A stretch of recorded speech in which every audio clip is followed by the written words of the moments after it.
तो दोस्तों आज का ये वीडियो छात्रों के लिए बहुत ही उपयोगी होने वाला है, क्योंकि टेंथ पास करने के बाद सभी छात्रों के मन में यही आता है कि कौन सा विषय चुनें और उस विषय को लेने से आगे क्या फ्यूचर होगा मेरा। तो चलिए वीडियो को स्टार्ट करते हैं।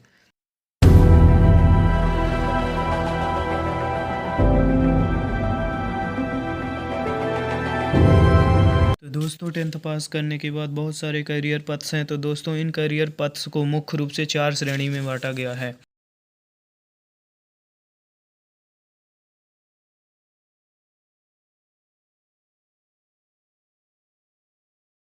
नंबर 1 में आता है science.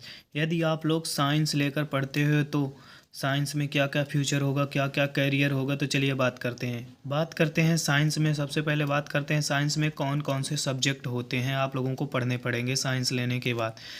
Physics, mathematics, chemistry, biology, computer science and IT, biotechnology, English.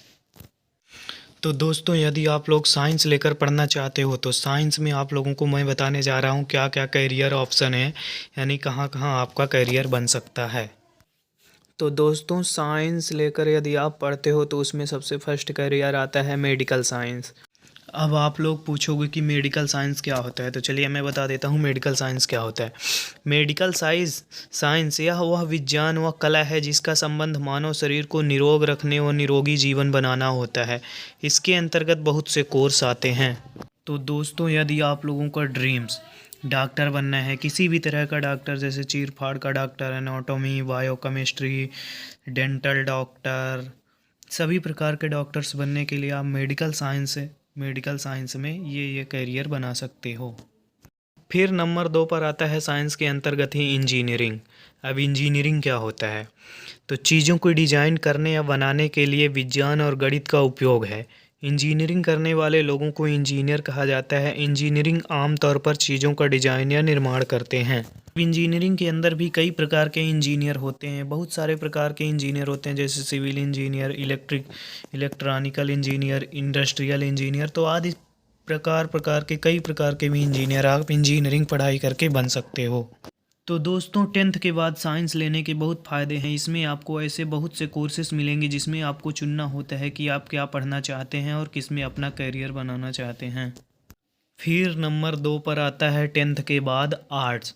Tenth के बाद आर्ट्स स्ट्रीम या ह्यूमनाटाइज स्ट्रीम की पढ़ाई करना एक बहुत ही बढ़िया चॉइस होता है। यह सब्जेक्ट एक ऐसा एकेडमिक डिसिप्लिन है जो कि डील करता है ह्यूमन कंडीशन की पढ़ाई करना, जिसमें अक्सर ऐसे मेथोडोलॉजीज का इस्तेमाल होता है जो कि यूजली एनालिटिकल, क्रिटिकल और स्पेकुलेटिव होते हैं। तो दोस्तों मैं आप लोगों को बता देता हूं कि आर्ट्स लेने के बाद आर्ट्स में कौन कौन से सब्जेक्ट आप लोगों को पढ़ना पड़ेगा। तो नंबर 1 पर आता है history, geography, political science, English, economics, psychology, fine arts, sociology, physical education, literature. तो फिर अब बात आती है आर्ट्स स्ट्रीम के करियर ऑप्शन क्या हैं। तो चलिए अब जानते हैं कि 10वीं के बाद स्टूडेंट्स के सामने आर्ट्स स्ट्रीम में क्या करियर ऑप्शन होते हैं। तो दोस्तों आर्ट्स के करियर के बारे में बात करूं तो जिनमें से archaeology, anthropology, civil services, cardiography, economist, geographer, heritage management, historian आदि बहुत सारे देख रहे हैं आप लोग। इनमें से बहुत सारे करियर हैं। आर्ट्स लेने के बाद आप बहुत सारी जगहों पे वर्क कर सकते हैं, बहुत सारी जगहों पे अपना फ्यूचर बना सकते हैं।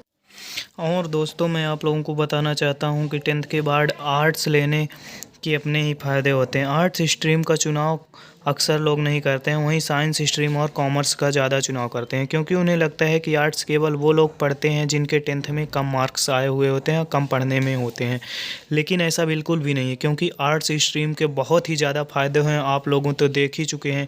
इसमें आपको ज़्यादा कठिन विषय पढ़ना नहीं पड़ता है, जिससे आगे चलकर आपको आईएएस की तैयारी करने में आसानी होती है। इसलिए इस स्ट्रीम का चुनाव तब कर सकते हैं जब आप कुछ बड़े परीक्षा की तैयारी कर रहे हैं, वहीं आप पूरी तरह से ये जान लेते हैं कि आगे आपको क्या करना है।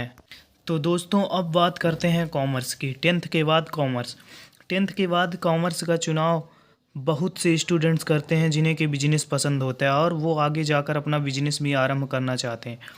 कॉमर्स सब्जेक्ट एक ऐसा स्ट्रीम है जिसमें कि स्टूडेंट्स को ट्रेड और बिजनेस के विषय में पढ़ना होता है, वहीं वो सभी प्रोसेस और एक्टिविटी जो कि किसी एक कॉमर्शियल ऑर्गेनाइजेशन में हो रहा होता है। तो दोस्तों अब चलिए जानते हैं कि कॉमर्स स्ट्रीम में कौन कौन सी सब्जेक्ट्स होते हैं। Economics, accountancy, business studies, organisation of commerce, mathematics, English, information practices और स्टैटिस्टिक्स। तो दोस्तों अब बात करते हैं कॉमर्स स्ट्रीम के कैरियर ऑप्शन क्या है। चलिए अब जानते हैं कि 10वीं के बाद स्टूडेंट्स के सामने कॉमर्स स्ट्रीम में क्या कैरियर ऑप्शन होते हैं। तो इसमें बैंकिंग हो गया, टैक्स प्रैक्टिशनर्स हो गया, फाइनेंस प्लानिंग हो गया, ब्रोकिंग हो गया, अकाउंटेंसी हो गया, सीए हो गया।